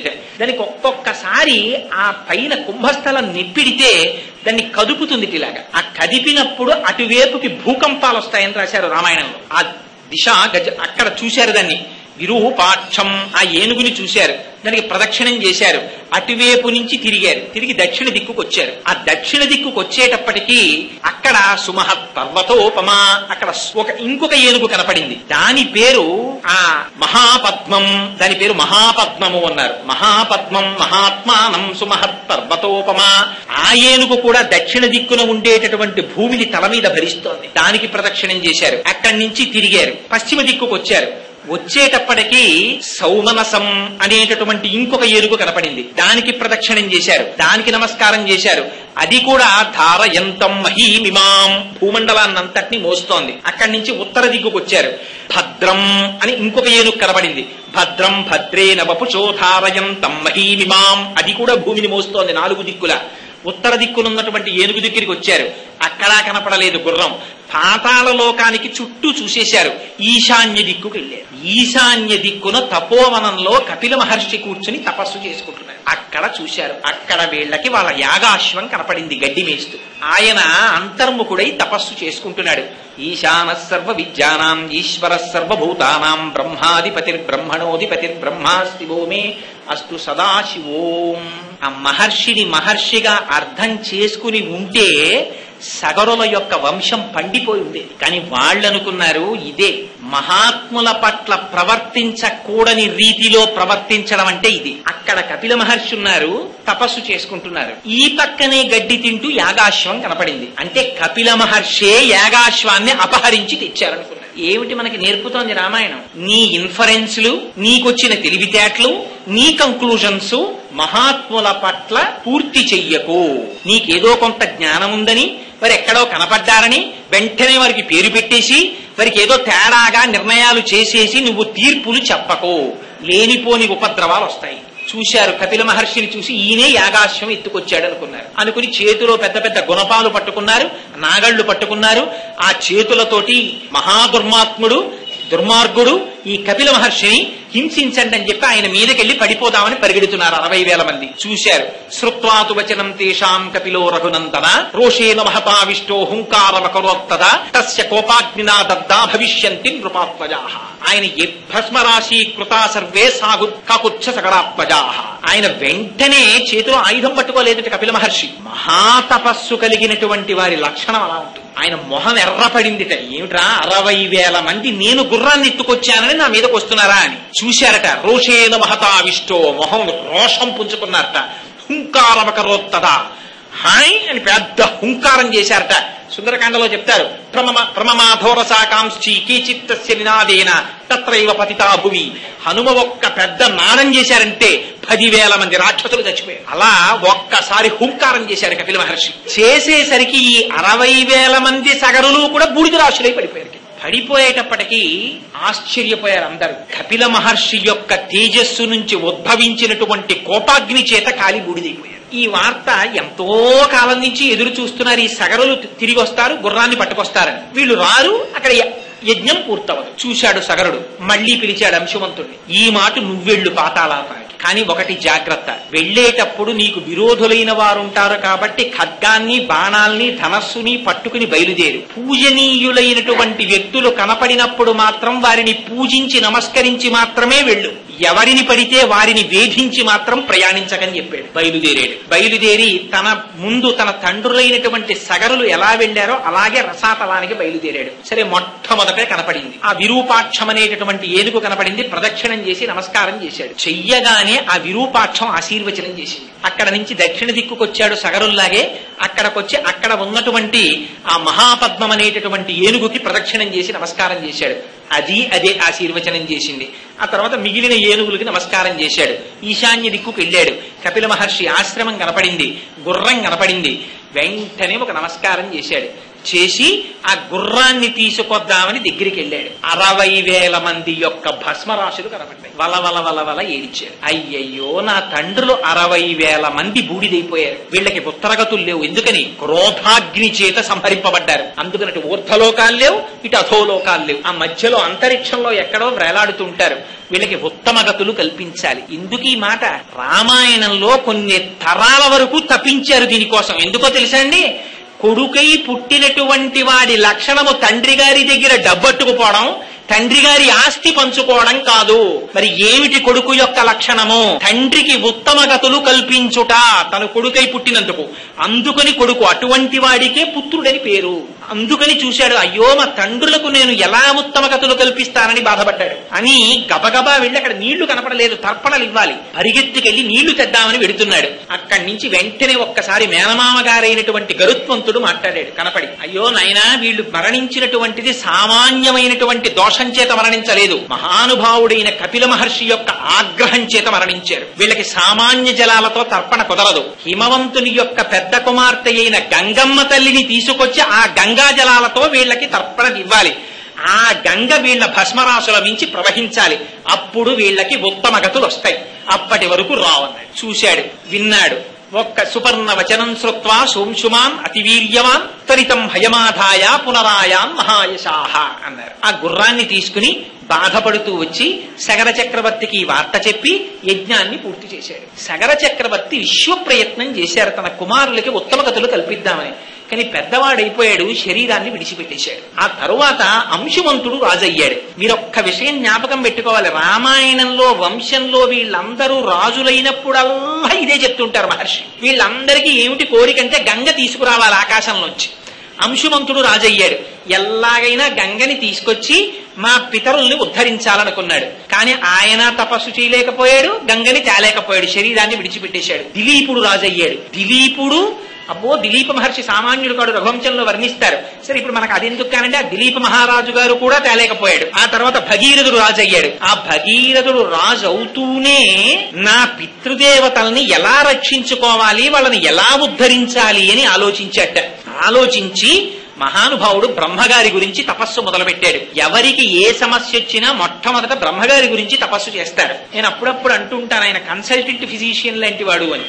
అందుకని ఆయనతోనే మొట్టమొదటి తపస్సు ప్రారంభం. ఆయన తపస్సు కూడా ఎలా చేశాడో తెలుసా అండి? భగీరథుడు బ్రహ్మగారి గురించి ఇలా తపస్సు చేశాడండి, బ్రహ్మగారు ప్రత్యక్షమైపోయారండి, అలా ఏం చెప్పలేదు రామాయణంలో. చతుర్ముఖ బ్రహ్మగారిని సాకారముగా ఈ కన్నులతో దర్శనం చెయ్యడానికి, తన పితృదేవతల్ని ఉద్ధరించడానికి భగీరథుడు ఎంత ప్రయత్నం చేశాడో చూడండి. ఇవాళ సంవత్సరానికి ఒక్క రోజు తండ్రికి తద్దినం పెట్టడానికి మనకి టైం ఉండట్లేదు. మనం రామాయణానికి వారసులం, సిగ్గుపడాలి మనం నిజంగా. ఆ భగీరథుడు ఎంత తపస్సు చేశాడంటే ఊర్ధ్వబాహు పంచతప అని, ఊర్ధ్వబాహు పంచతప మాసాహారో జితేంద్రియ దశవర్ష సహస్రాణి ఘోరే తపసి తిష్ఠిత అన్నారు. ఆయన మామూలుగా తపస్సు చేయలేదట. ఊర్ధ్వబాహు, రెండు చేతులు పైకెత్తి ఇలా పెట్టేట. 10 నిమిషాలు పెడితే గోడలు నెప్పెడతాయి మనకి. అలా పెట్టి ఉండిపోయేట ఊర్ధ్వబాహు.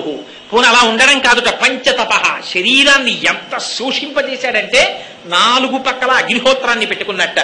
కన్నులు ముయ్యకుండా సూర్య భగవాను అలా చూస్తూ ఉండేవట. ఎంత క్లేశం చూడండి నిజంగా. ఊర్ధ్వబాహు పంచతప మాసాహారో. పోనీ ఇలా ఉండడానికి ఏమంటే కాళ్ళు నెప్పెడతాయని బి కాంప్లెక్స్ మాత్రలు వేసుకోవడం, ఆ ఛాంబర్ ఏసీ చేసుకోవడం ఇలాంటివేం లేవు. అలా ఉన్నప్పుడు మాసాహారో, నెలకొక్కసారి మాత్రమే ఆహారం తినేవట. ఇది కూడా పోనీ ఇంత బాధపడుతున్నాడని ఇక్కడ గోడ నెప్పెడుతోందని తెలియడం, కళ్ళల్లోంచి నీళ్లు వస్తున్నాయని తెలియడం, ఇవేం కాదుట. జితేంద్రియ. ఆ మాటలు చూడండి, వాల్మీకి మహర్షి వేసినవి. దేవీ భాగవతంలో వ్యాసుడు అంటాడు, ఇంద్రియాని బలిష్టాని ననియుక్తాని మానద. ఏమిటో నువ్వు ఇన్ని కబుర్లు చెప్తావు, అక్కడికి వెళ్ళిపోయానండి, ఇక్కడికి వెళ్ళిపోయానండి, అచ్చేసానండి, ఇచ్చేసానండి అని చెప్తావు. ఏది నీ కన్ను చూడకూడదన్న దాన్ని చూడకుండా ఆపు చూస్తాను, చూడలేవు. ఇంద్రియాని బలిష్టాని ననియుక్తాని మానద. భ్రమన్ సర్వతీర్థేషు స్నాత్వా స్నాత్వా పునః పునః నిర్మలన్న మనోయావత్ తావత్ సర్వం నిరర్థకం అంటాడు. ఎందుకురా ఎన్ని తీర్థాలు తిరిగితే ఏం సుఖంరా? నీ మనస్సును నువ్వు నిగ్రహించలేకపోతున్నావు. లోకములన్నీయున్ గెలిచినాడ ఇంద్రియానీకము చిత్తమున్ గెలువనేరవు. నిన్ను నిబద్దు చేయు భీషణ శత్రులార్వుల ప్రభిన్నుల చేసిన ప్రాణికోటిలో నీకు విరోధి లేడపడు నిర్పున చూడుము ధనవేశ్వర అంటాడు ప్రహ్లాదుడు హిరణ్యకశిపుడితో భాగవతంలో. లోపల శత్రువుల్నే మనం జయించలేము. కామ క్రోధశ్చలోభశ్చ దేహే తిష్టంతి తస్కరాహ జ్ఞానరత్నాపహారాయ తస్మాత్ జాగ్రత్త జాగ్రత్త అంటారు శంకర భగవత్పాదాచార్యులు.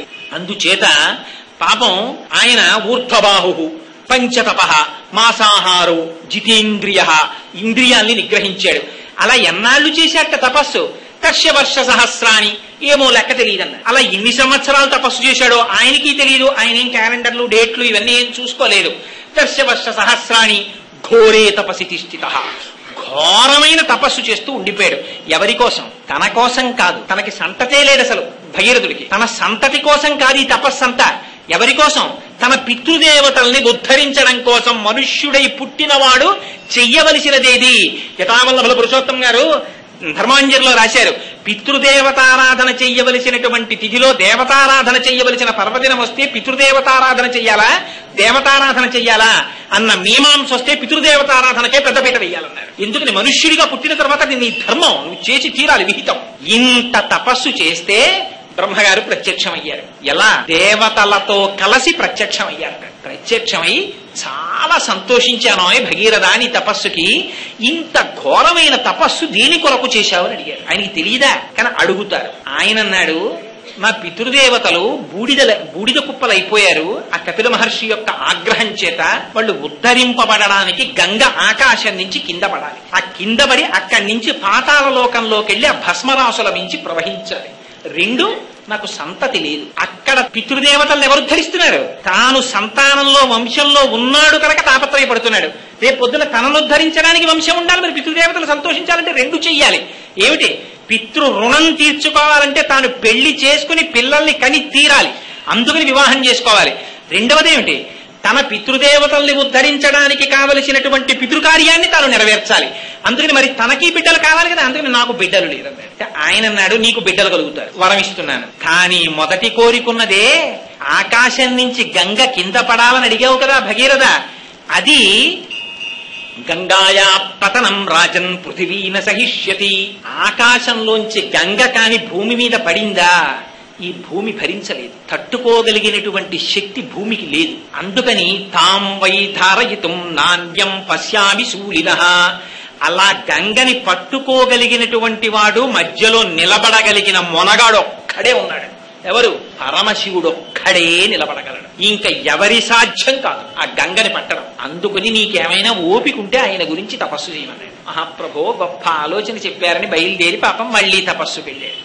వెళ్ళి ఎలా చేశాట తపస్సు? ఈసారి బొటనవేలి యొక్క చివరి భాగం మీద నిలబడి ఉండిపోయేటలాగా ఉండిపోయి 1 సంవత్సరం తపించేట పరమేశ్వరుడి కోసం. శివానుగ్రహం అంటే ఎలా ఉంటుందో చూడండి. అందుకని ఆయనకి మొట్టమొదటే నీకు ఒక మాట చెప్పారు, పటవే నమః అని ఆయనకి పేరు. ఆయన ఎందుకు ఇంత తపస్సు చేశావు భగీరథ అని అడగలా పరమశివుడు. సంవత్సరానికే ప్రత్యక్షమైపోయాడు భోళాశంకరుడు. ప్రత్యక్షమై ఆయన అన్నాడు, ప్రీతస్త్రేహం నరశ్రేష్ఠ కరిష్యామి తవా ప్రియం శిరసా ధారయిష్యామి శైలరాజసుతాంయహం. భగీరథ నీ తపస్సుకి పొంగిపోయాను, గంగ నా నెత్తి మీద పట్టుకుంటానన్నాడు. ఏమండి ఇంతకన్నా దారుణమైన విషయం ఇంకోటి ఉంటుందా? ఏమండి మేము 7 అంతస్తుల బిల్డింగ్ కట్టుకుంటున్నాం, ఆ పైనుంచి కొంచెం నీళ్లు కిందకు వదిలేయాలి, ఈ మధ్యలో పట్టుకుంటే ఆ ఫౌండేషన్ దెబ్బతింటుంది, కాస్త మీరు పురాణం బాగా చెప్తారు కదా, వచ్చి కొంచెం మీరు నించుంటారా అని అడిగాడు అనుకోండి. ఎవడి నెత్తినైనా నీళ్లు గుమ్మరిస్తే పట్టుకునేవాడు ఉంటాడండి ప్రపంచంలో. దానికి ఒప్పుకున్నాడు ఆయన. ఇది పరమశివుడి యొక్క సౌజన్యం అంటే. ఎలా? అడిగితే కాదు, అడగకుండా నేను వచ్చి పట్టుకుంటాను. ప్రీతస్తేహం నరశ్రేష్ఠ కరిష్యామి తవా ప్రియం శిరసా ధారయిష్యామి శైలరాజసుతాంయహం. నేను పట్టుకుంటాను అన్నాడు. రమ్మన్నారు. తీసుకెళ్లారు. మహానుభావుడు హిమాలయ పర్వతముల మీద నించున్నాడు. నించుని నడుము మీద 2 చేతులు వేసుకుని నిలబడ్డాడు. పడమన్నాడు గంగకి. పడమంటే ఆ గంగ ఆకాశంలోంచి బయలుదేరింది. బయలుదేరి మంచి ప్రవాహంతో బయలుదేరి వచ్చేస్తోంది కింద పడదామని. ఎందుకని బ్రహ్మగారు అనుజ్ఞనిచ్చారు. పరమశివుడు అలా నిలబడిన నాడు నువ్వు కిందకు పడని చెప్పాడు. అందుకని వచ్చి చూసిందిట పరమశివుడిని కింద. చూసి ఒక పెద్ద నవ్వు నవ్విందిట. ఏమిటో విర్రాడు, నన్ను పట్టుకుంటానని నించున్నాడు. అక్కడి నుంచి నేను కింద పడితే ఆ బుర్ర ఉంటుందా? అదిరిపోతుంది. తెలియక చాలా మంది జలపాతాల కిందకి వెళ్లి కపిల తీర్థంలోనూ అక్కడ ముందు గబుక్కును ఓడిగుండు పెట్టేస్తారు. పెట్టేసిన తర్వాత తల అదిరిపోతుంది. అమ్మో అప్పుడు 2 చేతులు పైరెట్టుకుని మళ్ళీ జలపాతం కింద నిలబడుతుంటారు. జలపాతం కిందే నిలబడలేం కదా, పైగా జలపాతం కింద స్నానం చేస్తే ముందు సంతోషంగా ఉంటుందండి. 15 నిమిషాలు జలపాతం కింద మీరు స్నానం అదే పనిగా చేసేసి వచ్చేసారనుకోండి, తల దర చప్పుడు ఉండిపోతుంది. ఎందుకంటే ఆ నీళ్లు పడిన సౌండ్ కి అది అబ్జార్బ్ చేసుకుని ఉంటుంది. ఆ తర్వాత కాసేపు రైలు ఎక్కినా బస్సు ఎక్కినా ఇది ఎప్పటికీ తగ్గుతుందని భయం వేస్తుంది మనకి. అందుకని అలాంటిది గంగావతరణాన్ని భరించడమా? ఏమిటో విర్రాడిలా నించున్నాడు పాపం. ఓ పని చేస్తాను, వచ్చి ఇంతలా నించున్నాడు కదా, అందుకని ఈయనకి ఇచ్చే కానుక ఏమిటంటే, నేను మొసళ్లతో, తాబేటికాయలతో, ఎండ్రకాయలతో, చేపలతో పైనుంచి కింద పడి ఈయన అహంకారం పోయేటట్టుగా ఈయన్ని కూడా పాతాళానికి ఈడ్చుకుపోతానండి. ఆయనకి తెలిసిందన్నారు పరమశివుడికి. ఎలా తెలుస్తుంది? ఆయన సర్వభూతముల యందు ఉంటాడు. శివుడు లేకపోతే మంగళం ఎక్కడుందండి? లోపల ఆయన ఉన్నాడు కాబట్టి మంగళం. బాగున్నారా బాగున్నారా బాగున్నారా అని పిలుస్తారు. ఒక్కసారి ఆయన బయటికి వెళ్ళిపోయాడు అనుకోండి, షీ పోతుంది, షా అవుతుంది. అది శవం అయిపోయి చాపేసి బయట పడుకోబెట్టేస్తాడు. అందుకని ఆయనకి తెలియదు ఎక్కడ ఎవడేమనుకుంటున్నాడో. అందుకని ఆయన లోపల ప్రవేశించాడు. శివుని ఆజ్ఞ లేనిదే చీమైనా పుట్టదు. మూడో కంటి వాడికి తెలియకుండా చేసేయండి అంటారు. మూడో కంటి వాడికి తెలియకుండా కాదు, మూడో కంటి వాడికి తెలియకుండా ఏది అవ్వదు. 3 కళ్ళు ఉన్నవాడు అన్ని చూస్తూ ఉంటాడు. మూడో కంటికి తెలియకుండా అంటే ఈ 2 కళ్ళకే తెలియాలి సుమా అని అనర్థం. మూడో కంటికి తెలియకుండా అనడానికి మూడో కంటి వాడికి తెలియకుండా ఎవడి సాధ్యం కాదు. అది అసలు విన్నవాడు ఏమనాలి, నేను చేయలేను సార్ అయితేనన్నాడు. కానీ వీడంటాడు అలాగే సార్ చేసేస్తానంటాడు. మూడో కంటి వాడికి తెలియకుండా వీడు చేయడం ఏంటి, అలా చేస్తారు. అందుకని ఆయనకి తెలియదా. అందుకని ఆయన గంగ యొక్క అహంకారాన్ని పసిగట్టాడు. ఓహో గంగ, ఇంత అహంకరిస్తున్నావు కదా, నీకు ఒక పాఠం నేర్పుతాను అనుకున్నాడు. ఆయన జటాజూటాన్ని విస్తరించాడు. విస్తరిస్తే అది పరమ పవిత్రము అన్నాడు. ఎంత పవిత్రం అంటే పరమశివుని యొక్క జటాజూటం అది హిమవత్ పర్వతం ఎంత పవిత్రమో అంత పవిత్రంగా విస్తరించింది.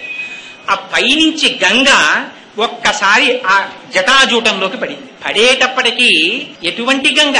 పుణ్యే రుద్రస్యమూర్ధని, ఆయన యొక్క మూర్ధ భాగమునందొచ్చి పడింది. పడగానే గంగ అనుకుంది నేను శివుణ్ణి ఈడ్చుకుపోతాననుకుంది. పరమశివుడు ఏం చేశాడు? జటాజూటాన్ని విస్తరించాడు. 1 సంవత్సర కాలం అయిపోయిందిట. ఒక నీటి చుక్క కింద పడలేదు. ఆ జటాజూటంలో తిరుగుతూనే ఉంది పాయల నిండా. చుక్క చెమట కారినంత కిందకి కూడా జారలేదు వెంట్రుకల్లోంచి. ఇది విచిత్రం. వెంట్రుకల్లో నీళ్లు పట్టగలిగిన వాడు ఉంటాడా? పైగా కుండలో పట్టేవాడు ఉంటాడు, బిందులో పట్టేవాడు ఉంటాడు. 4 వెంట్రుకలు ఇచ్చి నీళ్ళు ఎక్కడా అంటే ఎవరు పట్టుకొస్తారు? ఆయన జటాజూటంలో పట్టేశాడు గంగ. అందుకని ఆయనకి అటువంటి పేరు. అందుకని పటవే నమః. ఆయన చెయ్యలేంది లేదు. పరమశివుడు తలుచుకుంటే చెయ్యలేందే ఉంటుందండి. అందుకే స్తోత్రం చేశారు ఆయన్ని. జటాటవీగల జల ప్రవాహ పావిత స్థలే గలే వలం జలంబితాంభుజంగ తుంగ మాలికాం ఢమఢమఢమన్ నినాదమడ్డవర్వయం చకార చండ తాండవం తనోతున శివస్థితం జటాకటాహ సంభ్రమ భ్రమం నిలింప నిర్ఝరీ విలోల వీచి వల్లరీ విరాజమాన మూర్ధని ధగద్ధగజ్వలల్లలాట పక్ష పావకే కిశోర చంద్రశేఖరే రతి ప్రతిక్షణం మమ అని ఆ మహానుభావుడు జటాజూటంలో నీళ్లు పెట్టుకుని సాయంకాలం వేళ సంధ్యానాట్యం చేస్తుంటే కుండలో నీళ్లు గిరగిరా గిరగిరా తిరిగినట్టు తిరుగుతుంటుంది ఆ గంగ. అలా తిరుగుతూ ఉండిపోయింది ఏడాది పాటు. ఉండిపోతే గంగా రోషం బానే ఉంది, పరమశివుని యొక్క ప్రతాపం బానే ఉంది. పాపం మధ్యలో నిలబడ్డవాడు భగీరథుడు. ఏడాదైంది నీటి చుక్క కింద పట్టలేదు. చూశాడు చూశాడు చూశాడు. పాపం అనుకున్నాడు ఏమిటిది ఎంతకీ రావట్లేదు ఏమిటని అడిగాడు. అడిగితే పరమశివుడు కట్టేశాడయ్యా, మళ్ళీ ఇంకొకసారి మళ్ళీ తపస్సు చెయ్యన్నాడు. మళ్ళీ తపస్సు మొదలెట్టాడు పరమశివుడు కోసం. స్వామి ఆ గంగ రోషానికి పోతే పోయింది, అదేమిటి స్వామి అలా కట్టేశారు, మా పితరుల్ని ఎప్పటికి ఉద్ధరిస్తారు, విడిచిపెట్టండి స్వామి అన్నాడు. సా కదం చిన్మహీం గంతుం న శక్నోద్యస్తమాస్థిత నైవ నిర్గమనం లేవే జటామండలమోహిత. ఆ జటాజూటంలో ఉండిపోయినటువంటి గంగటండి ఎప్పుడైతే పరమశివుడు మార్గం ఇచ్చాడో అది కూడా ఎక్కడ పడేటట్టు వదిలిపెట్టాట? హిమాలయ పర్వతాల మీద బ్రహ్మగారి చేత నిర్మింపబడినటువంటి బిందు సరోవరంలో పడేటట్టుగా వదిలిపెట్టేటప్పటికి అక్కడి నుంచి గంగ కింద పడిపోతుంటే గగనా శంకర స్థితతో ధరణిమాశ్రిత వ్యసర్పత జలంతత్ర తీవ్ర శబ్ద పురస్కృతం. అది ఎలా పడిందిట? పడేటప్పుడు మొసళ్లతో పడిపోయింది, ఎండ్రకాయలతో పడిపోయింది, చేపలతో పడిపోయింది, పావులతో పడిపోయింది. ఒక చోట బ్రహ్మాండమైనటువంటి శబ్దం, ఒక చోట ఒడులు, ఒక చోట సుడులు, ఒక చోట బ్రహ్మాండమైనటువంటి నురుగు, ఒక చోట వంకరలు తిరుగుతోంది, ఒక చోట మెల్లగా పారుతోంది, ఒక చోట చూసేటప్పటికే ఒళ్ళు భయం వేసి అంత శబ్దంతో పడిపోతోంది. అలా గంగ ఆ జటాజూటంలోంచి కింద పడిపోతోంది. చూసిన వాడికే ఇంత భయం అయితే ఎంత భయం! ఎంత గొప్ప శ్లోకం రాశారో తెలుసా అండి వాల్మీకి మహర్షి అక్కడ. తత్ర దేవా సగంధర్వా వసుధా తలవాసినః భవాంగపతితంతో యం పవిత్రమితి వస్పృశు. చూశారట ఇలా పంపులు రాక రాక రాక రాక పంపు వచ్చింది అనుకోండి, ఇంకా పంపు కుస్ కుస్ అంటుంటేనే బిందెత్తేసినట్టు ఆ జటాజూటంలోంచి పడిపోతున్నటువంటి గంగ ప్రవాహం కింద బుర్ర పెట్టలేమని తెలిసిన అమ్మో ఇది భవాంగపతితంతో యం పరమశివుని యొక్క శరీరమును తాకి కిందకు వస్తోంది, ఎంత అదృష్టం రా, దీంట్లో స్నానం చేయకపోతే ఎలా అని గబగబా వచ్చి అక్కడ స్నానం చేయడం కుదరదు కనుక గభాల నీటిని బట్టి శిరస్సును దల్లుకుని తాగేసేస్తారు. ఎందుకని భవాంగపతితంతో ఇంకో పేరు పెట్టలా, శివాంగపతి తంతోయమల భవ లింగపురాణం అంటుంది. సంజీవనం సమస్తస్య జగత సలిలాత్మిక భవ ఇత్యుచ్యతే మూర్తిర్భవస్య పరమాత్మనః. ఈ ప్రపంచమంతటా బతికి ఉంచడం కోసం పరమేశ్వరుడు నీళ్లు కింద మారుతట. అందుకే ఆ నీళ్లంత విచిత్రం. మీరు హైడ్రోజన్ చూడండి కాల్చేస్తుంది, ఆక్సిజన్ చూడండి కాల్చేస్తుంది. ఈ హైడ్రోజన్ 2 పాళ్ళు, ఆక్సిజన్ 1 పాళ్ళు తీసుకురండి నీరైపోతుంది. 2 కాల్చేవి కలిపి నీరెలా అయింది? ఇది పరమేశ్వర శాసనం అంటే. అలా ఆ గంగ పడిపోతుంటే వాళ్ళందరూ మహాపాపాలు చేసి ఊర్ధ్వలోకాల నుంచి కింద పడిపోయిన వాళ్ళందరూ గబగబా వెళ్లి గంగలో స్నానం చేశారట. చెయ్యగానే వాళ్ళ పాపాలన్నీ పటాపంచలైపోయి తిరిగి మళ్ళీ ఊర్ధ్వలోకాలకు వెళ్ళిపోయారట. ఆనాడు గంగలో స్నానం చేసి పవిత్రం కానివాడు లేట. ఎందుకని గంగకింత పవిత్రం వచ్చింది? మిగిలినటువంటి నీళ్లు ఏవైనా గంగ నామం చెప్తే పవిత్రం అవుతాయి. గంగ తనంత తానుగా పవిత్రం. ఎందుచేత పవిత్రం? వాల్మీకి మహర్షి చెప్పారు, భవాంగపతి తంతోయం పవిత్రమితి పస్పృశు. ఆ స్వామి యొక్క శరీరమును తాకి కింద పడింది కాబట్టి పవిత్రం. అందుకే సోమసూత్రాన్ని కాలుతో దాటడానికి భయపడతారు. ఆ శివాభిషేకం ఏమండి, పుట్టకూడని నక్షత్రంలో పిల్ల పుట్టింది ఏం చేయమంటారు? రుద్రాభిషేకం చేసుకో. ఏమండి, జాతకంలో రాకూడని గ్రహస్థితి వచ్చింది ఏం చేయమంటారు? రుద్రాభిషేకం చేసుకో. దేనికైనా రుద్రాభిషేకం విరుగుడు. ఆ పరమశివుడే విరుగుడు. ఆయన ఒక్కడే త్రిశూలం పట్టుకుని నిలబడితే ఆయన శాసనాన్ని కాదనగలిగినటువంటి వాడు లేడు చరాచర ప్రపంచంలో. శ్రీశైలే స్వర్ణశృంగే మణిగణ రచితే కల్పవృక్షాలి సీతే స్ఫీతే సంవర్ణ రత్న స్ఫురిత నవగృహే దివ్యపీఠే శుభార్హే ఆసీన సోమచూఢ సకృణనయన సంగన స్మేరవక్త్ర శంభుశ్రీ భ్రమరీశ ప్రకటిత విభవో దేవతా సార్వభౌమ అంటారు. ఆయన దేవతలకందరికీ సార్వభౌముడు. ఆయన శాసనానికి ఎదురు లేదు. అటువంటి వాడు కనుక అలా గంగని విడిచిపెట్టాట. రంగ తుంగ తరంగ సంఘములతో రంజిల్లు ఘోషంబుతో బంగారంబగు పొంగుతో నురగతో పువ్వాట తుంపర్లతో భంగుల్ సల్పుచు జంఘలించుచన భవోభాగము నుండి జారం గంగమ్మను దల్చితే శరమునన్ రంజిల్లు శంకర అంటారు. ఆ నురగలతోటి ఆ తుంపర్లతోటి ఆ గంగ తగిలి కింద పడిపోతుంటే ఒళ్ళు తుడుచుకున్న బట్ట ఎలా తడిగా ఉంటుందో అలాంటి తడితో ఆయన జటాజూట ఉంటుందిట. అందుకని ఆయనకి కపర్ది అని పేరు. ఆ జటాజూటానికి నమస్కారం చేస్తే చాలట తీర్థయాత్రల్లో వచ్చే ప్రతిబంధకాలు రాకుండా యాత్ర పూర్తి. అటువంటి జటాజూటం ఉన్నవాడు పరమశివుడు. అక్కడ నుంచి బయలుదేరి కింద పడింది గంగ. ముందు ఆయన వెళ్ళిపోతున్నాడు. యథా భగీరథో రాజాతతో గంగా యశస్విని. ఆ ముందు భగీరథుడు రథం మీద వెళ్ళిపోతున్నాడు. ఆ వెనకాతలే గంగ కూడా వెళ్ళిపోతోంది. ఆయన ఎటు దారి చూపిస్తే అటు వెళ్ళిపోతోంది. ఆ భగీరథుడు జహ్ను మహర్షి ఆశ్రమం పక్క నుంచి వెళ్ళిపోయాడు. వెళ్ళిపోయేటప్పటికి గంగ మామూలుగా వెళ్ళిపోతుంది. ఆయన అంటే మామూలుగా వెళ్ళిపోతాడు రథంతో.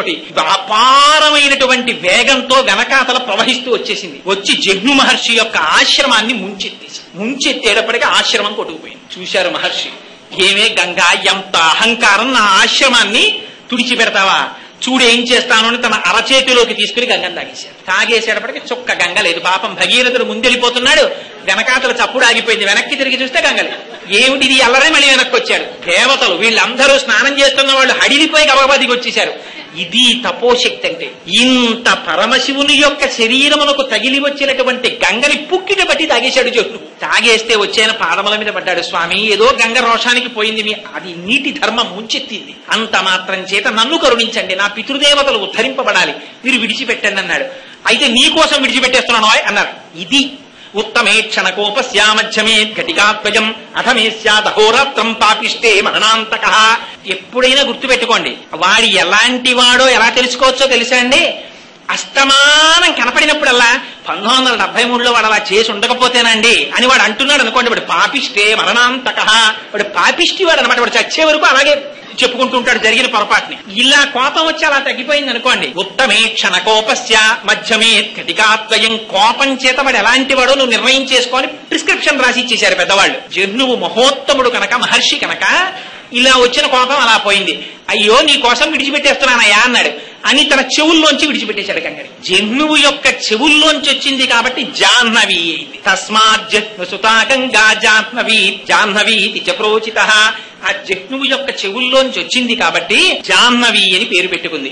పెట్టుకుని మళ్లీ భగీరథ రథానుగా, భగీరథుడు ఎటువైపు నడిస్తే అటువైపు ఆ రథాన్ని అనుసరించి వెళ్ళిపోయింది. చిట్ట చివర పాతాళ లోకానికి వెళ్ళింది. వెళ్లి ఒక్కసారి అక్కడ ఉన్నటువంటి 60,000 మంది సగరుల యొక్క భస్మరాశుల మించి ప్రవహించింది. వెంటనే వాళ్ళందరికీ ఉత్తమ గతులు కలిగాయని మనకెలా తెలుసు అంటే భస్మస్యథా ప్లుతే రామ అని వెంటనే అక్కడికి చతుర్ముఖుడైనటువంటి బ్రహ్మగారు ప్రత్యక్షమయ్యారు. రాజాన నిదమబ్రవీత్. ఆ భగీరథుడితో ఈ మాట చెప్పారు. ఏమని? భగీరథ, నువ్వు చేసినటువంటి ప్రయత్నం చేత ఇవాళ గంగ ఆకాశంలోంచి కింద పడి ప్రవహించి నీ పితృదేవతలైనటువంటి ఈ సగరులను 60,000 మందిని ఉద్ధరించింది. వాళ్ళు స్వర్గలోకానికి వెళ్లారు. ఈ సాగరములలో నీరు ఎంతకాలం ఉంటుందో అంతకాలము నీ పితృదేవతలు స్వర్గలోకంలో ఉంటారు. నీకు వరం ఇస్తున్నాను. అంతేకాదు, ఇంతకు ముందు ఆకాశంలో ప్రవహించినటువంటి గంగకి మందాకిని అని పేరు. ఆ తర్వాత హిమాలయ పర్వతముల మీద పడి భూమి మీద ప్రవహించినటువంటి గంగకి నువ్వు కష్టపడి తెచ్చావు కనుక నీ పేరు మీద భాగీరథి అని పేరు. అది పాతాళలోకానికి వెళ్ళినప్పుడు భోగవతి అని పేరు.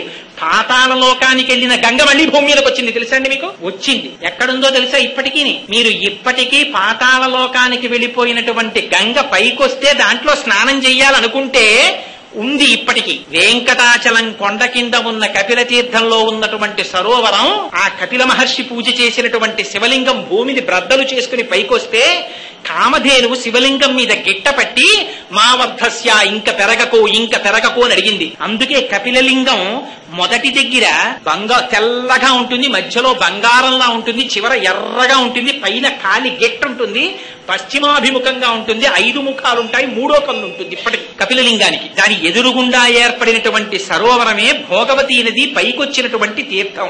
ఇప్పటికీ కార్తీక మాసంలో పౌర్ణమి రోజున మిట్ట మధ్యాహ్నం 12 గంటల వేళ 10 నిమిషాల పాటు ఈ బ్రహ్మాండములలో ఉన్న సమస్త తీర్థములు వచ్చి అక్కడ పుష్కరిణిలో చేరుతాయి. అక్కడ స్నానం చేస్తే వాళ్లకున్నటువంటి పాపరాశి అంతా ధ్వంసం అయిపోతుంది. ఇప్పటికీ అందుకే ఆశ్వీజ మాసంలో కపిలేశ్వరంలో కపిలలింగానికి అన్నాభిషేకం చేస్తారు. 450 కిలోల అన్నం వండి నమక చమకాలు చెప్తూ అన్నంతో అభిషేకం చేసి అన్నలింగం పెడతారు. ఆ లింగం మీద మళ్ళీ అన్నలింగం పెడతారు. 3 గంటలకి ఆ లింగాన్ని తీసి పుష్కరిణిలో నిమజ్జనం చేస్తారు. చేసి కూరగాయలు, పెద్ద పెద్ద ఆనపకాయలు, పొట్లకాయలు, కాకరకాయలు, ఇవన్నీ కాయలుగా ఉడికించేస్తారు. ఉడికించి వాటితో త్రిశూలం, నాగాభరణాలు, 3వ కన్ను ఇవన్నీ పెడతారు.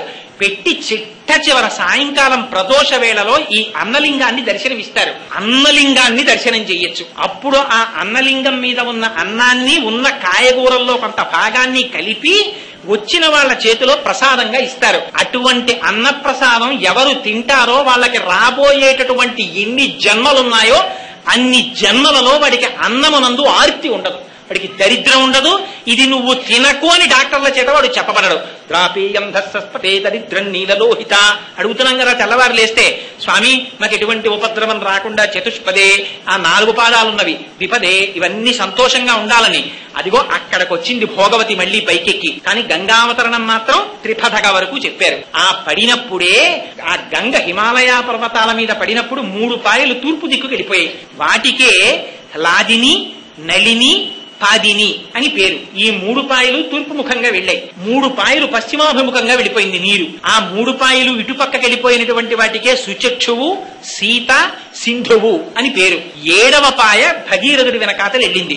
అది భాగీరథి. ఇగో ఈ గంగావతరణ ఘట్టాన్ని ఎక్కడ చెప్తున్నారో, ఎవరు వింటున్నారో, ఎవరు ఆ గంగమ్మ తల్లి తల మీద పడుతున్నటువంటి పరమశివుని యొక్క మూర్తికి ఒక్క నమస్కారం చేస్తున్నారో, కదా నిలింప నిర్జరీ నికుంజకోటరే వసన్ విముక్త దుర్మతి సదాశరస్తమంజలింబహం విముక్తలోలలోచనల్లలాటపాల లగ్రక శివేతి మంత్రముచ్చర సదా సుఖీ భవామ్యహం అంటాడు రావణాసుడు. నేను ఆ 3వ కన్ను కలిగినటువంటి మహాదేవుడైన పరమశివుడికి నమస్కరించునుగాక అంటాడు. ఆ గంగావతరణం జరుగుతున్నటువంటి సన్నివేశాన్ని మనస్సులో ఒక్కసారి ధ్యానం చేసి ఆ పరమశివుని పాదములకు నమస్కరించినటువంటి వారికి ఇతపూర్వమున్నటువంటి పాపరాశి ధ్వంసం అవడమే కాకుండా సమస్త దేవతల యొక్క అనుగ్రహం వాళ్ళకి కలుగుతుందని, విశేషించి శివుని యొక్క అనుగ్రహం కలుగుతుందని, ఆ కారణం చేత వారు కోరుకున్న కోరికలు తీరడమే కాకుండా వాళ్ళకి సర్వ విధముల శ్రేయస్సు కలుగుతుందని వాల్మీకి మహర్షి రామాయణంలో చాలా తక్కువ విషయాలకి మాత్రమే ఫలస్తుతి చెప్తారు. అలాంటిది గంగావతరణ ఘట్టానికి విశేషమైనటువంటి ఫలస్తుతి చెప్పారు.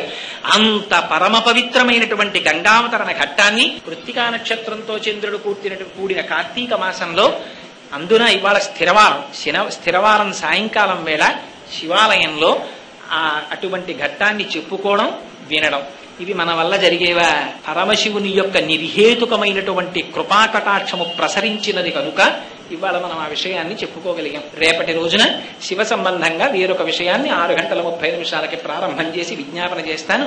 మంగళాశాసన పరైహిమదాచార్య పురోగమై సర్వైశ్చ పూర్వైరాచార్యై సత్కృతాయాస్తు మంగళం. మంగళం కోసలేంద్రాయ మహనీయ గుణాత్మనే చక్రవర్తి తనూజాయ సర్వభౌమాయ మంగళం. ఉమాకాంతాయ కాంతాయ కామితార్థప్రదాయినే శ్రీగిరీశాయ దేవాయ మలినాథాయ మంగళం. కరచరణకృతం వా కర్మ వాక్కాయజం వా శ్రవణనైనజం వా మానసం వా పరాధం విహితమభిహితం వా సర్వమేత్తక్షమస్వ. శివ శివ కరుణార్థే శ్రీ మహాదేవ శంభో. సర్వం శ్రీ ఉమామహేశ్వర బ్రహ్మార్పణమస్తు. స్వస్తి.